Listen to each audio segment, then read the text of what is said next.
الحمد لله رب العالمين والصلاة والسلام على أكرم الخلق والمرسلين سيدنا محمد وعلى آله وصحبه أجمعين ومن تبعهم بإحسان إلى يوم الدين. السلام عليكم ورحمة الله وبركاته. الحمد لله رب العالمين الذي خلقنا مسلمين، والحمد لله رب العالمين الذي خلقنا أصحاء معافين، والحمد لله رب العالمين الذي خلقنا عاقلين لنعقل كيف نعبد الله عبادة يرضاها ونحظى بمغفرته وبرحمته إن شاء الله. Say Ameen. I didn't hear it. Ameen. That's better. Because Rasul sallallahu alayhi wa sallam, he ordered us. He did not recommend only. He ordered us. When anybody makes dua, you want the dua to be accepted, the word Ameen should be said by everybody present. So inshallah, our dua will be accepted. I'm going to start the English translation because a lot of my brothers here, they are, inshallah, will be given the ni'mah, the blessing of knowing the Arabic language so they can taste the words of Allah in the Quran. May Allah give you that gift, inshallah. Say Ameen again. Ameen. All praises be thanks to Allah subhanahu wa ta'ala that He created us Muslims. All praises and thanks be to Allah subhanahu wa ta'ala that He created us healthy and able to function as a human beings. And all praises and thanks be to Allah subhanahu wa ta'ala that He created us with mental capacity that we can understand Allah subhanahu wa ta'ala so we worship Him the right way. He deserves. In order for us to get from Him what? To get from Him His mercy and His forgiveness, inshallah. Allah subhanahu wa ta'ala said in Surah Al-Hujurat, بعد أعوذ بالله من الشيطان الرجيم بسم الله الرحمن الرحيم يا أيها الناس إنا خلقناكم من ذكر وأنثى وجعلناكم شعوبا وقبائل لتعارفوا إن أكرمكم عند الله أتقاكم.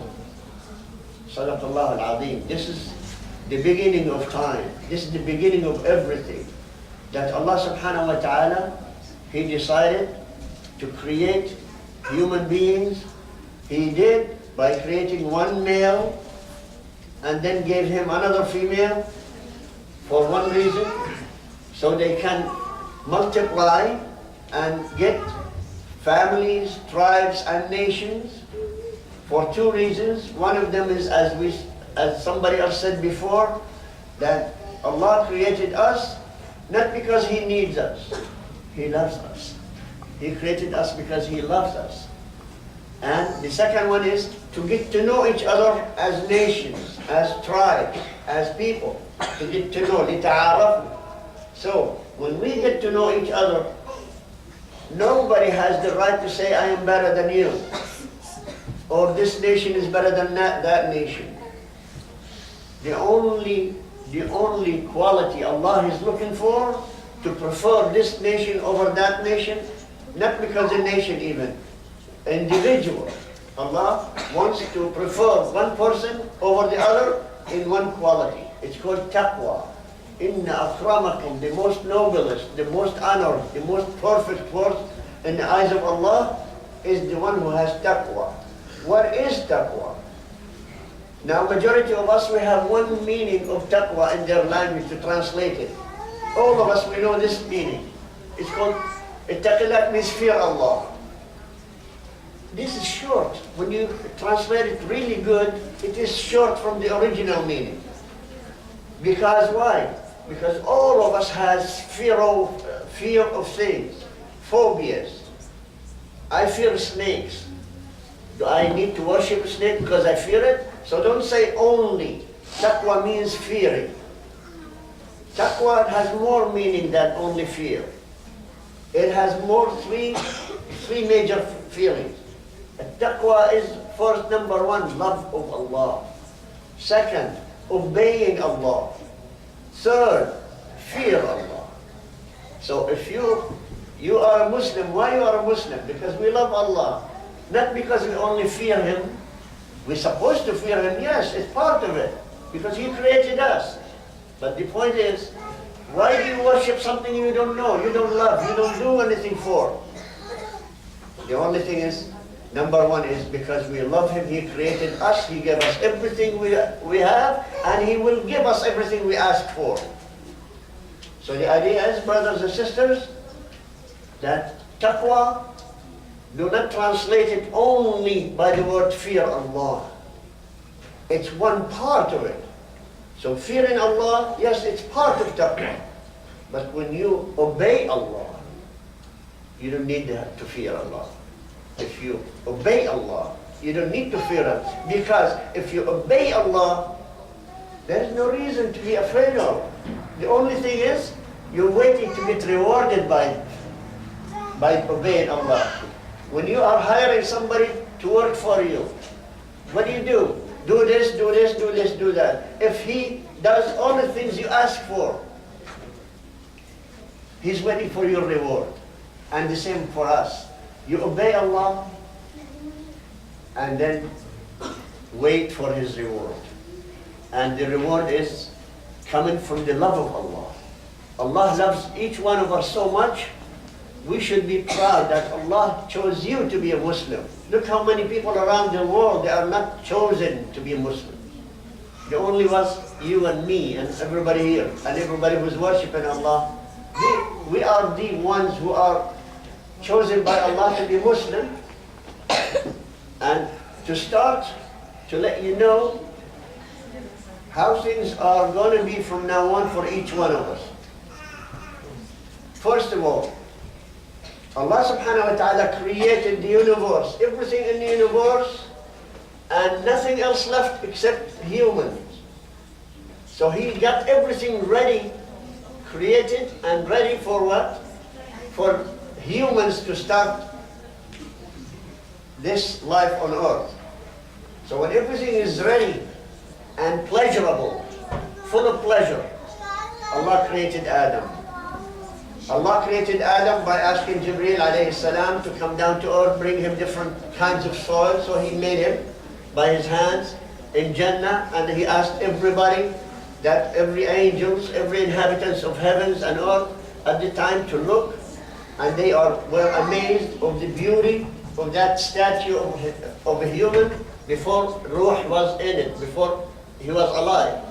So everybody was amazed how Allah is the creativity and ingenious of creativity.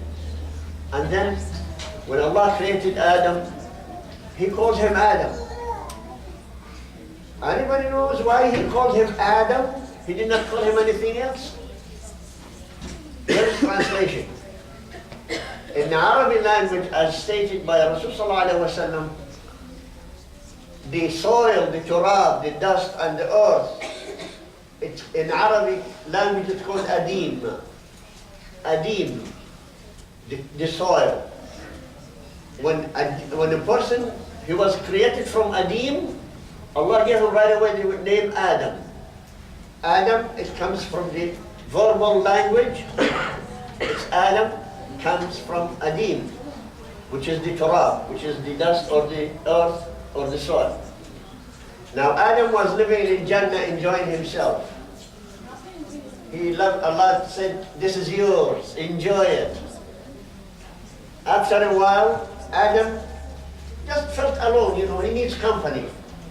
So Allah subhanahu wa ta'ala, remember Adam was created from what? Soil. Soil of the earth. So Allah subhanahu wa ta'ala, He knew, فَاسْتَوْحَشْ. فَاسْتَوْحَشْ, it means he felt alone. So Allah subhanahu wa ta'ala says, I will give you the best gift for you in Jannah. So He made him to go to sleep, right, Habibna? He made him to sleep. Which, there is no need for anybody to sleep in Jannah. But He took his number 24th rib. Everybody want to know what is the rib? Number 24? Put your left hand on the last rib. Down here, the rib cage. Just look at it here, is number 24. The last rib on your left side. From the rib cage. So Allah subhanahu wa ta'ala took that one. And here is a description of this rib. It's a bone, crooked bone, comes from one side to the other side until it comes in top of the and to protect the heart. So this bone is a protection for the heart. So Allah subhanahu wa ta'ala, as it's a crooked bone, but actually if you really go and check, we all slaughter lambs and this one, and we know the cage and rib bones and spare ribs and all of that stuff. If you really compare the 24th rib by the touch, when it's dry, there is no meat on it, after it's cooked and everything, touch it. The text of that bone, that rib here, is softer than the rest. So Allah subhanahu wa ta'ala chosen the softest material of the bone structure of a human being, of Adam, to create from them something called Hawa, which is the wife, in English language everybody knows as Eve. We're not going to go for the English name. Why Allah called her Hawa, as we majority of us knows the name is Hawa. Hawa is a word came from two verbs of Arabic language. One is called Hawa, which means contained, and the other word is called Haya. Haya, it means, or Hay, it means life.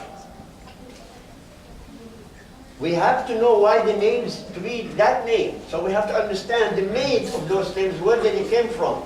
In the Arabic language, there is nothing in the Arabic language, as my brother Ustad Bayan here, he could recall, that there is nothing in Arabic language to be given any name unless if it has origin.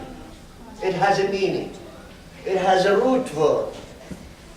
And those two words together, I'd like for you to have physical understanding what they mean Hawa. We said it's Hawa, which means contain, and Haya, which means life. Who's responsible about making life here? Korean life. Let me stand and show you, because you have to see it. All women, when they get pregnant, what does the life have? It means it's in here. It means they contain life. The pregnant sisters, women, when they're pregnant, they are containing life. That's where the origin of the word Hawa. So Allah subhanahu wa ta'ala gave the name Hawa because she is responsible of containing new life to continue the species. Thank you. So here it is. So now everybody understand where other names came from, origin? Here comes. Hawa, when she was created, Adam was asleep. She was sitting close to his head and looking down at him. Now imagine yourself knows nothing about a new creature and you are asleep and you open your eyes. And you see this creature on top of your face like this looking down at you. You never seen this face before. You never imagine how it looks like, this creature. The first question when he saw this face over this woman, he doesn't know what woman looks like. He never seen one before. Okay, brothers and sisters, put yourself in that spot. What happens? The first question, he said, what are you? What are you? He doesn't know what kind of thing is this thing in front of his face. She said, a woman. He says, why are you here? She said, لِتَسْكُنَ إِلَيْهِ. So you can, in the translation of Arabic language, if you go literally, taskun, it means to live in me. But also it has another meaning. It means to be with me. لِتَسْكُنَ إِلَيْهِ. It means also to live with me in tranquility, sakina. Again, the word sakanat means, again, continues with sakina. Sakina also with sakan, also a home. So the word is لِتَسْكُنَ إِلَيْهِ. It's one of the words called al-kalimat al-jami'a, which means it has so many meanings. Jawami' al-kalim. So the idea is, look how this first eyes to be touching her. And at the moment she said something, she said, I am here for you tranquility to live with me together.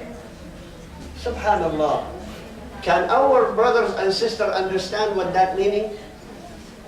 The meaning is Allah created man and a woman to complement each other, not to be better or less or more and so on, to complement. It means to complete each other. Created a man with special description, created a woman with special description, and both of them, they are the cornerstone of family. In order for Allah subhanahu wa ta'ala to continue the species of this human race. Why? Because Allah's wisdom is way beyond only just creating something and let it go. Allah, when He created the universe, He created everything with wisdom. He created everything with its own supplication, with its own properties and provisions. Now we're going to talking about the sisters, how they react since the creation. Allah subhanahu wa ta'ala says to Adam and Hawa, He says, Jannah is yours. Jannah is yours. You live in it, enjoy everything in it. Oh, that would be the moment that if Allah says to each one of you, Jannah, then Allah subhanahu wa ta'ala, when He told Adam and Hawa, He says, this is Jannah is yours. You are the only human. Is everything in it. Would you imagine that would be you too? Imagine yourself now. I'd like for you to go with me every trip to Jannah. Free. Nobody pays anything. Let's go to Jannah. Say, okay. So we are in Jannah now. And Allah subhanahu wa ta'ala telling you, see, this Jannah is yours. Go enjoy yourself whatever you want. But by the way, this tree don't touch. I don't mean this tree, please. He said, this tree don't touch it, don't come close. He did not say don't eat from it. He said, وَلَا تَقْرَبَا تِلْكُمَ الشَّجَرَ. So do not come close to this tree. See how bad it is? He said, don't even come close to it. Not only to go to touch it and eat from it, He said, don't come close to it. But on the other hand, there is some other creature waiting for them because he was the biggest loser, Iblis, and he was kicked out of Jannah. And he had swore to revenge from us, from a human being, as a revenge. And he swore to Allah subhanahu wa ta'ala, I will do my best to take all of them with me in hellfire. But Allah was merciful and He loves us so much. He says, you can take anybody you want except the ones I choose. مخلصين إلا عبادي المخلصين. So Allah subhanahu wa ta'ala, if you really look deep down in your heart, you know that Allah chose you to be Muslim. Please don't spoil it. Please. Allah chose you to be Muslim. Don't spoil it, please, brother. Don't disappoint Allah. Allah can change you any time He wants.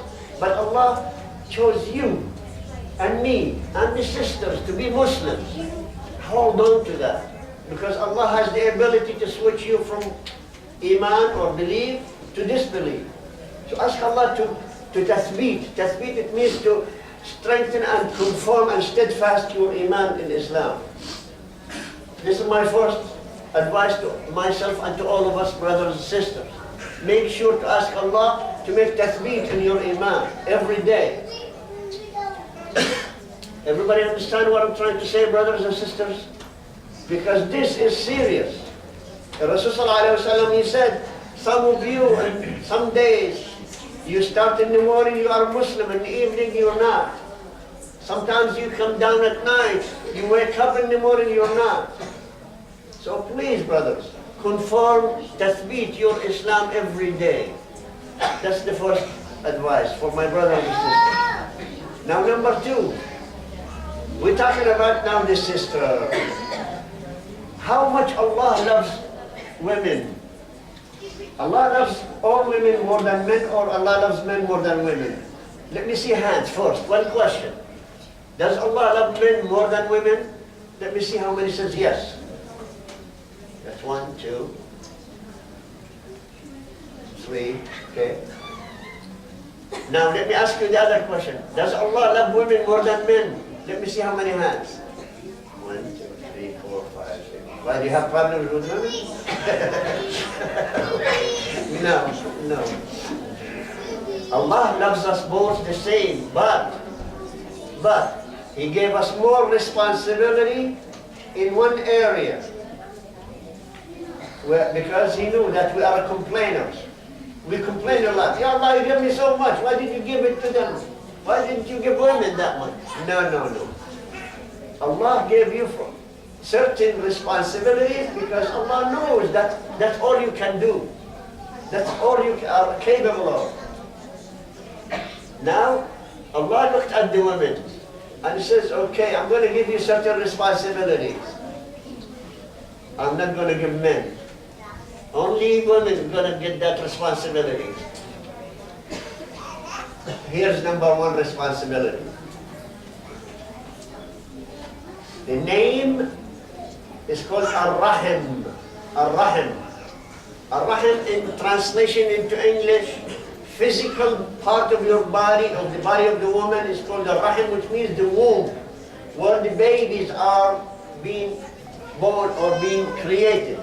The womb. In the Arabic language, Ar-Rahim, it means the womb where the babies are going to be contained inside the woman. When Allah created the universe, He created everything, including Ar-Rahim. Here what happens. Pay attention, please, brothers and sisters, because this is serious now. Ar-Rahim came in to the throne of Allah, Al-Arsh. When everything is said and done, the Rahim of the woman came in to the throne of the Arsh, of the throne of Allah. And she held the throne and she said, Ya Allah, Ya Rab, you gave everything its right. Where is mine? The Rahim, the womb of the woman, asking Allah, Ya Allah, you gave everything, you created its rights and responsibilities. You gave me responsibilities, where is my right? Look how Allah so beautifully said to Rahim. He said to Rahim, to the womb, do you like anybody cut you off, I'll cut him off? And do you like if anybody connected with you and respected you too, I will respect them and connect with them? She said, I am happy. So Ar-Rahim said that Allah gave the Rahim the best responsibility and also the best right. Allah did not give men that right. So sisters, you being given some gift, men that was not given. The right of a woman that imagine anybody of the family cut you off, anybody of relatives cut you off, disconnected with you. Allah subhanahu wa ta'ala promised to cut them off from His mercy. It's serious, brothers and sisters. It's serious. Make sure nobody cuts his rahim. Nobody cuts his relationship with anybody of his family. Especially men. I'm talking about now to the men. Please, brothers, check all your female kinfolks. If you have any kind of animosity or kind of conflict with any of the females of your relatives, now is the time to fix it up before Ramadan. Now we are ready now to go into the month of Sha'ban. We are in it. So let's prepare ourselves for Ramadan, because if Ramadan comes in and you have a problem with your family, women folks, I don't think Allah will give you that mercy. I know He has the authority to do anything He wants, but from the Rasul sallallahu alaihi wasallam telling us, whoever cut the rahim, whoever disconnects the rahim, Allah will not give him any of His mercy. And also in Sha'ban, Allah might forgive everything. Allah can forgive everything you've done, except two kinds, al-mushahinun, the ones who are in conflict with each other, who are arguing, who are disgusting to each other. So please, brothers, Sha'ban is the preparation for your graduation in Ramadan. Graduation, that means you are going to be freed from hellfire. And that goes for the sisters.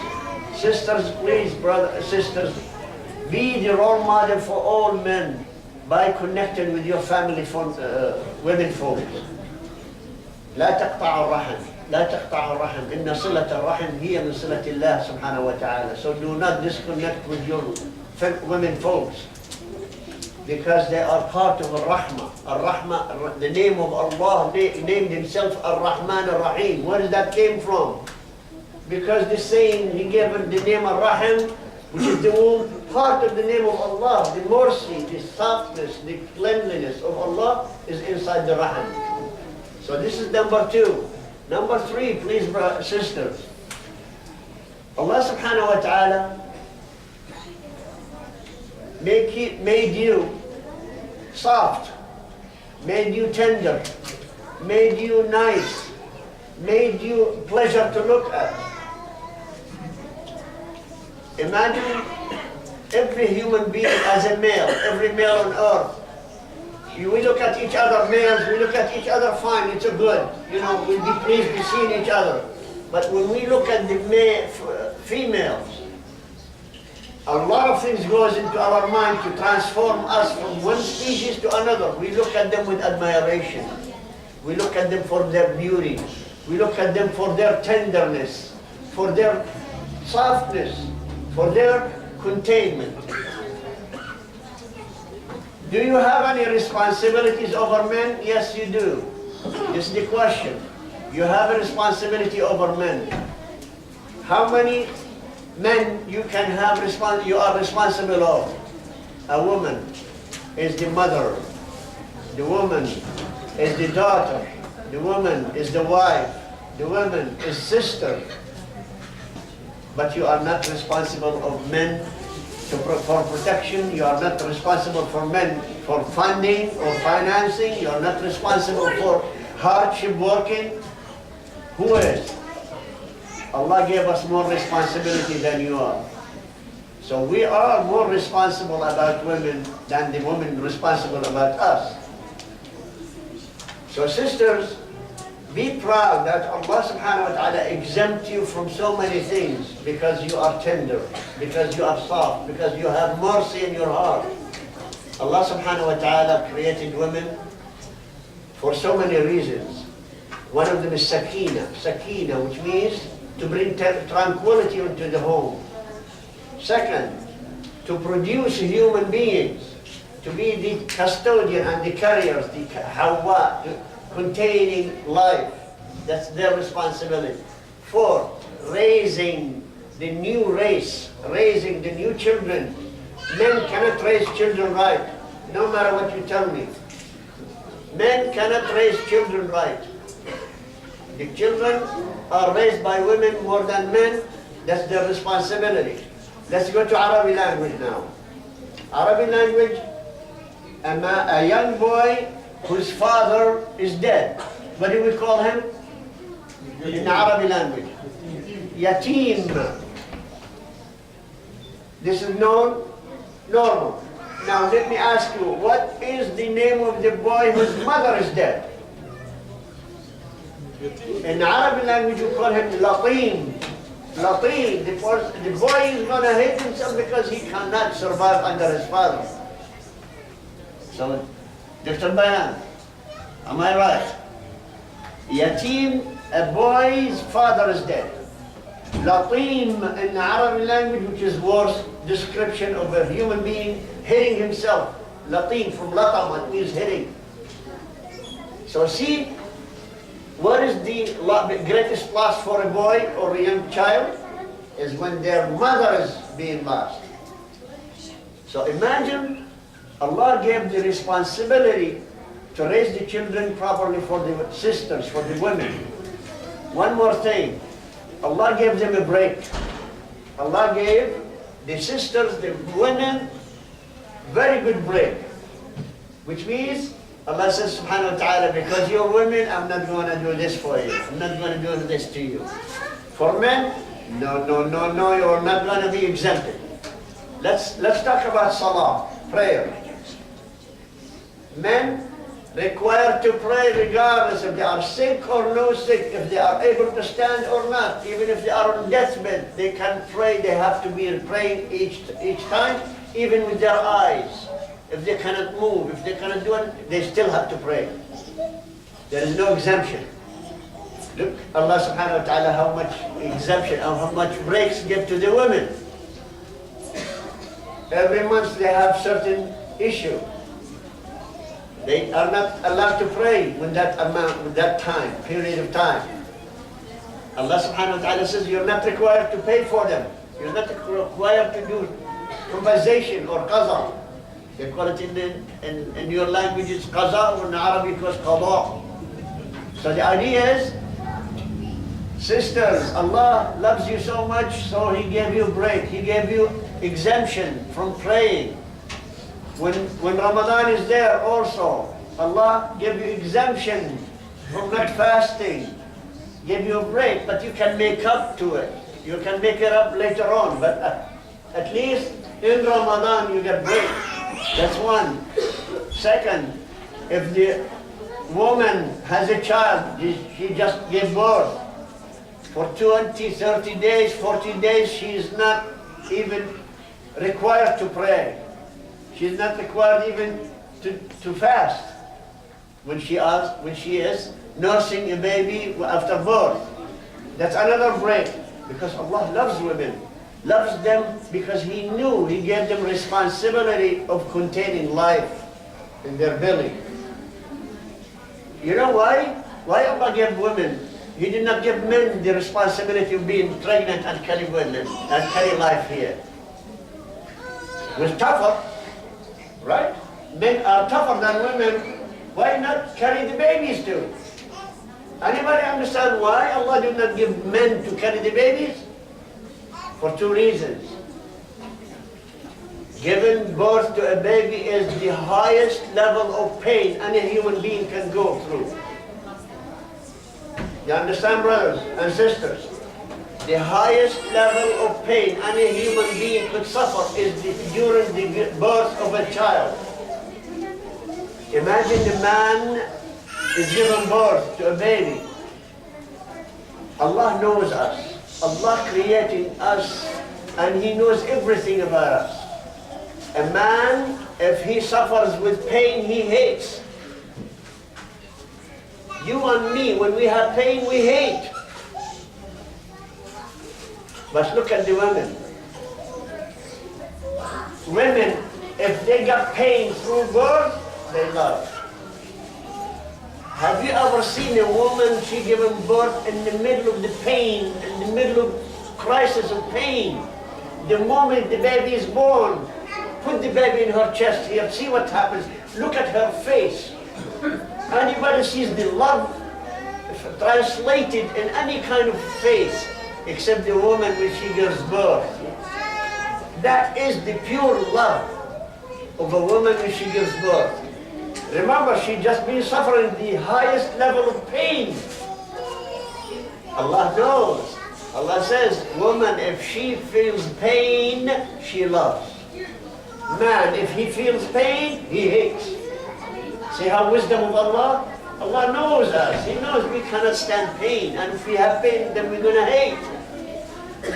If men are required to give birth, you think there's going to be any more children? The first time when they said, no more kill everybody, I'm not going to get pregnant again. So this is what men are all about. So Allah subhanahu wa ta'ala gave the best responsibility of this generation, or I mean to generate a new species, to the one who is most trusted, which is the women. Now women in Islam, we're going to talk now about the subject of women in Islam. My brother Shafi, he explained majority of that requirement about women in Islam. He did not leave me anything, but I'm going to just put some spices on that. How is that? You like spices, everybody? Yes. Okay. The spices about women in Islam. When you are asked by a non-Muslim person why you are oppressing women, make them wear hijab, wear their niqab and this and that, why? This is the main question among the world, asking Muslims why you are oppressing your women by forcing them to wear hijab and niqab and cover themselves. What's your answer? If a man walks in now, brothers, listen to this. If a man walked in now, we are non-Muslim, like this man, but he's a Muslim, alhamdulillah. If he walks in, he says, hey Muslim, men, why you are abusing your women and covering them with hijab and niqab? Look how many answers we're going to get. Everybody, no, I'm not going to ask you. I'm going to ask everybody else. You ask yourself, what's your answer? Everybody has an answer, because we're smart. But the point is, do we answer it right? Everybody has an answer, but do you have the right answer? Here's one of the right answers. I'm not claiming that I know the right answer, but I'm saying the only answer that works. Have you asked the person, have he ever saw a picture of Jesus' mother, Mary? They all know, all over the world, they know the mother of Jesus, her name is Mary, right? Maryam. And they all have images, they have pictures of it in every culture. In every culture they have it. But you could have told them, have you ever seen a picture of Mary, Jesus' mother? Yes. All of them, they know yes, because it's part of their culture since they were babies until they grow up. They've seen their pictures. What did he have? What did she have on? Have you ever seen Mary without her hijab? Without cover of her head? So the point is, Allah subhanahu wa ta'ala's method the same with women from Adam until the day of Judgment, but nowadays they are attacking Muslims because they know Muslims cannot answer it right. Muslims cannot answer the question right.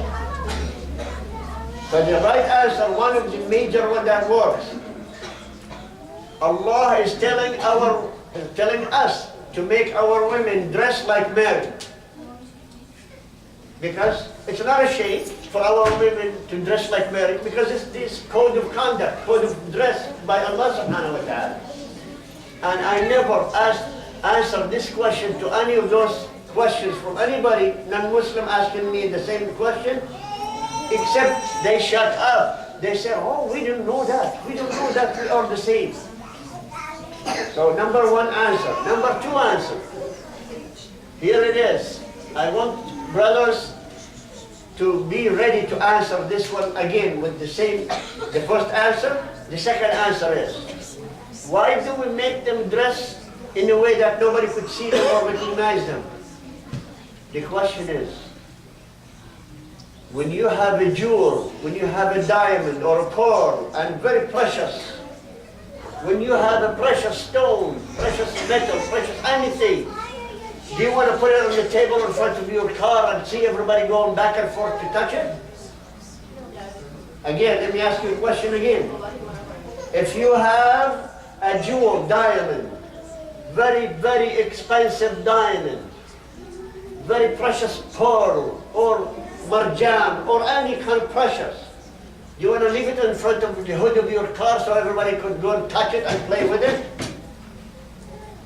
You're going to put it in a special place, protected in a safety deposit box in the van or at home in a safety lock, and you keep protecting it because you don't want anybody to steal it. You don't want anybody to touch it.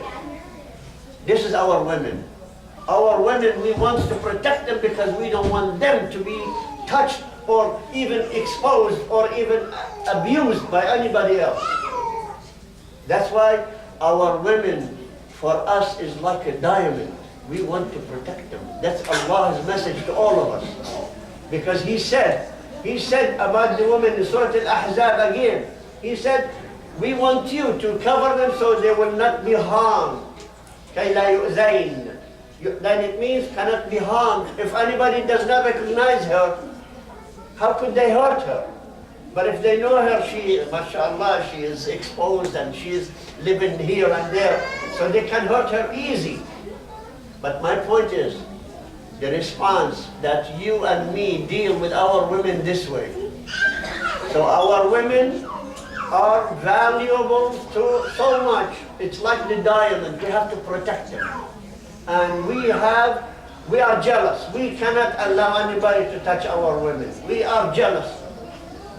Okay. We are jealous. We cannot allow anybody to touch our women. We don't want them to be exposed or abused by anybody. In the meantime, they are the source of mercy in the family. Sisters, you are the source of mercy in the family. The mercy and tranquility of the family is depending on you. Men, when men goes out to work, they have to face so many hardship outside. When they come home, the only one can make them at ease and relax or release all the pressure is you as sisters, as the women. And a man is responsible about 4 women. Women are not responsible for men. You're responsible of your mother. She has a right on you. You're responsible about your daughter. She has a right on you. You're responsible about your sister. She has a right on you. And also finally, you're responsible about your wife. 4 of them you're responsible. One of the reasons Allah subhanahu wa ta'ala gave the inheritance, a man double the women, because the men are the ones who are income bringing home. Most women, Allah does not allow them to work in general, but if the necessity happens to work, that's fine. But Allah, in the Sharia, when He gave the inheritance law that the man to inherit double the women, for that reason alone, not for another reason, not for racism or abuse or anything. It's just because the man, he's the one who is responsible about 4. She's not responsible. If a man needs money, who do you think he goes to? Anybody else, but not to the women. But the woman needs anything, first thing her husband or her son or his daughter, her brother, and so on. So we're talking about the inheritance is so fair by Allah subhanahu wa ta'ala that He gave the man double, but some instances, some situations, the woman takes more than the man of inheritance. We're not going to discuss this one now, but we say this is one area the non-Muslim are attacking Muslims by saying, see, you are abusing your women, even inheritance. The 2 women are equal to 1 man. But this is not it. Because they don't understand the hikmah of Allah, the wisdom of Allah. So here is my last point. My last point, we have saying in Arabic language to tell you how much the value of a woman. Please listen to this. The value of a woman, we took, what role of the woman is the most important? It's called the mother. The role of a mother. And there is poetry in Arabic, as you know. Arab are famous with their poetry. We're not talking about how famous it is for another place. But they are famous with poetry.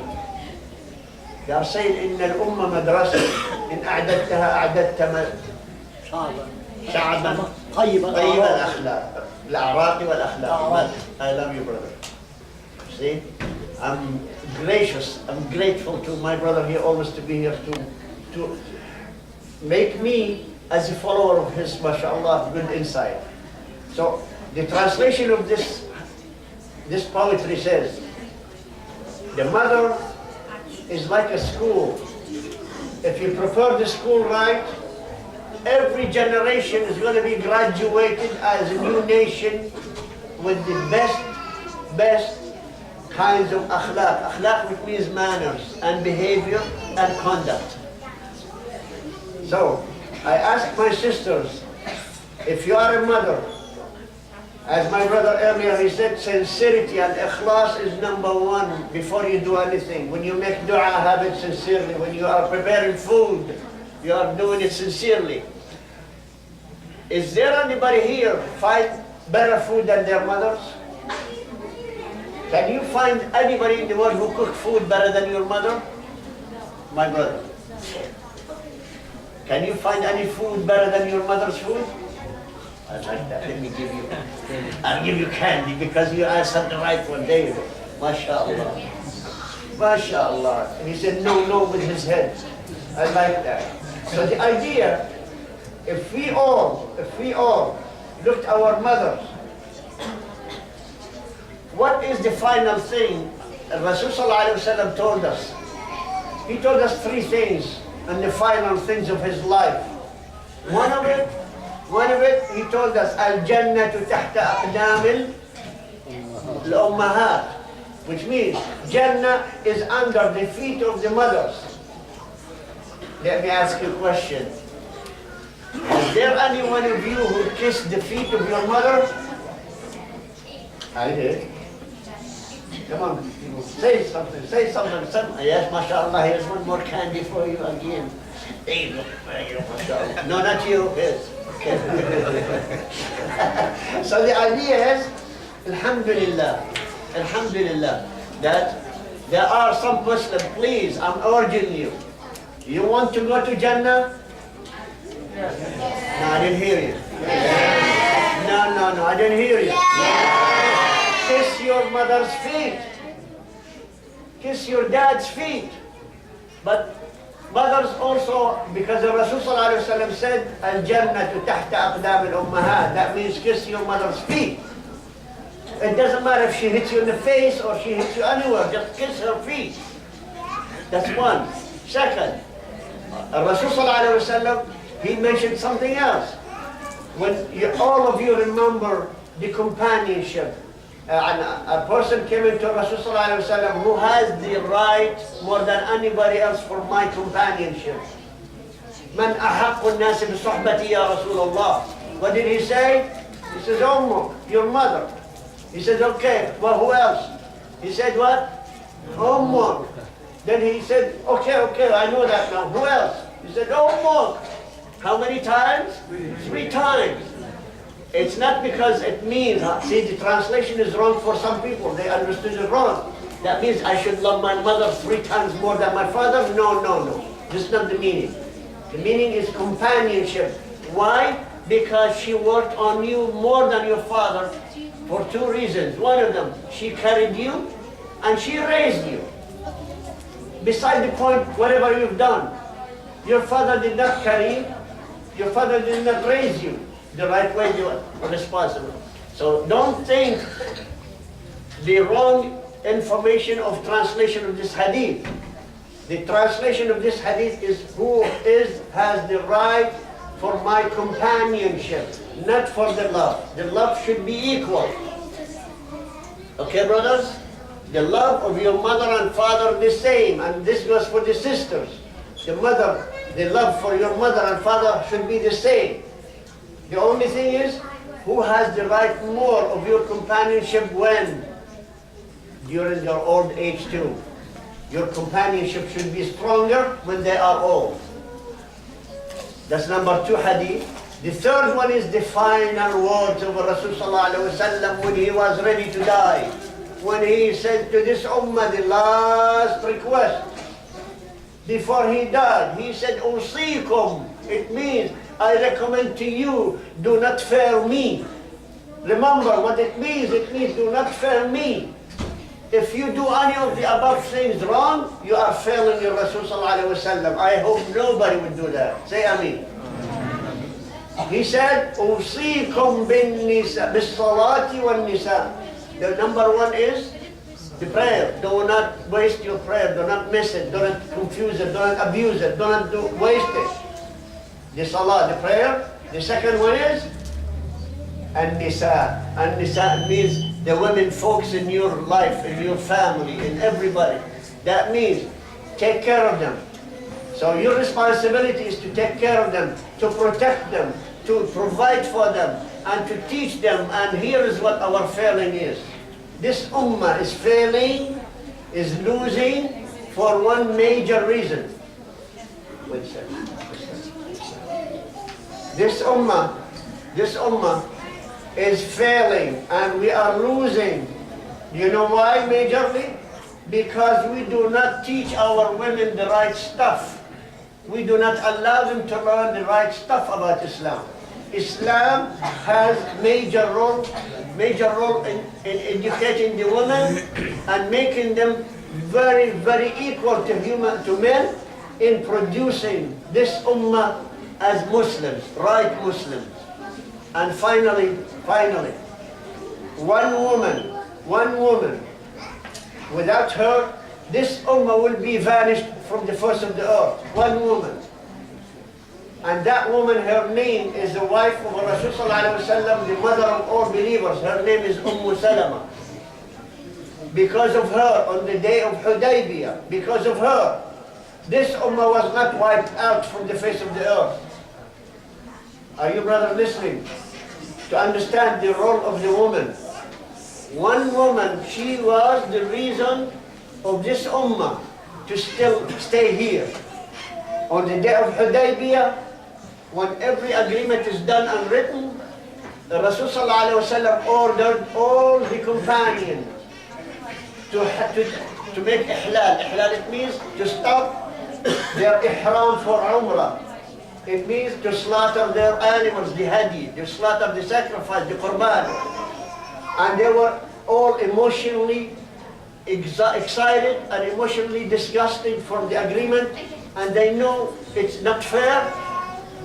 And the Rasul ﷺ, he ordered them 3 times, tahallalu, tahallalu, tahallalu. Nobody listened to him. And he was angry, his face was red, and he went inside his tent, and his wife, Salama, says, "What's wrong, Ya Rasulullah?" He said, halaka al-Muslimun, which means Muslims are going to be ready for the punishment of Allah to come down. Because when the Sahaba disobey Rasulullah, all of them at this point, the punishment of Allah should come down. And he went inside the tent and he told her this, halaka al-Muslimun, halaka al-Muslimun. She said, "Ya Rasulullah, they are excited, angry for the agreement. They cannot comprehend listening. They are talking so loud and yelling and screaming. Why don't you go out and tahallal yourself? When they see you, they'll do." And he did. He said, وَنِعْمَ الرَّأْيِ. And he said, "This is a beautiful idea. That's a good idea." So he walked out, he cut his hair, and he slaughtered his animal. While he's doing that, the Sahaba, now they paid attention to him. When they saw him doing that, they said, "Oh my God." Every one of them start jumping at his feet and say, "Ya Rasulullah, forgive us, Ya Rasulullah, forgive us." And they start crying. And this is the quality of Muslim, obedience to Allah subhanahu wa ta'ala. So you obey Allah for taking care of the sisters, taking care of the women, because the women are having rights on all of us, as I said before. So I ask Allah subhanahu wa ta'ala to forgive me, forgive you, and forgive our sisters and brothers all over the world.